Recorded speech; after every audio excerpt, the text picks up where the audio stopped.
সংকটের মুখোমুখি, আর বীজ দাম বেশি হওয়ায় অনেকেই তাই খাবার আলুকে বীজ হিসেবে বিক্রি করছেন, জানাচ্ছেন সহকর্মী সৌরভ হাবিব। ছবি তুলেছেন মনিরুল ইসলাম।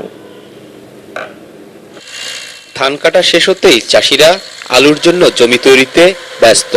বছর জুড়েই আলুর দাম ভালো থাকায় রাজশাহীর অধিকাংশ চাষি শত শত বিঘা জমি লিজ নিয়ে আলু চাষের প্রস্তুতি নিচ্ছেন। কিন্তু প্রয়োজনীয় বীজ না থাকায় দেখা দিয়েছে সংকট। 2000 টাকা বস্তার আলু বীজ এখন বাজারে বিক্রি হচ্ছে 3.5 থেকে 4000 টাকায়। বীজটা মানসম্মত পর্যাপ্ত পরিমাণ বীজ না পাওয়ার কারণে একটু বীজটা সংকট। অনেকে যারা বীজ লাগায়, আলু লাগায়, তারা তো মানসম্মত বীজ খোঁজে।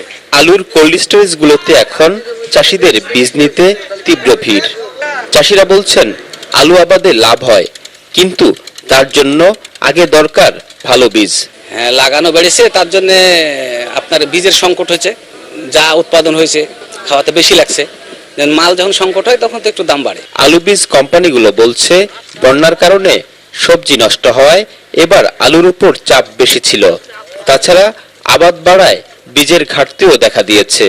সব স্টোরে কিন্তু পরিমাণে মজুত কম আছে, যে পরিমাণ মজুত ছিল সেই পরিমাণ মজুত আর নাই। খাওয়ার আলু তো বীজ না, বীজ তো বীজই।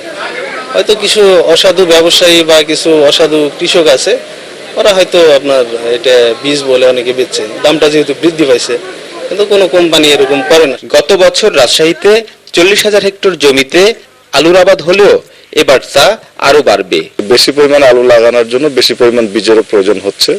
এই সুযোগে কেউ যেন খাবার আলু বীজ হিসেবে ব্যবহার না করেন অথবা কেউ যেন প্রতারণা না করেন, এই জন্য কৃষি বিভাগ সজাগ রয়েছে। আর এবছর আলু চাষ বেড়ে যাওয়ায় দেখা দিয়েছে বীজ সংকট। চাষিরা বলছেন এক শ্রেণীর অসাধু ব্যবসায়ী এই বীজ সংকটের সুযোগ নিয়ে খাবার আলুকে তারা বীজ হিসেবে বিক্রি করছেন, আর এতে চাষিদের লোকসানের আশঙ্কা রয়ে যাচ্ছে। সৌরভ হাবিব, ডিবিসি নিউজ, পাবা, রাজশাহী।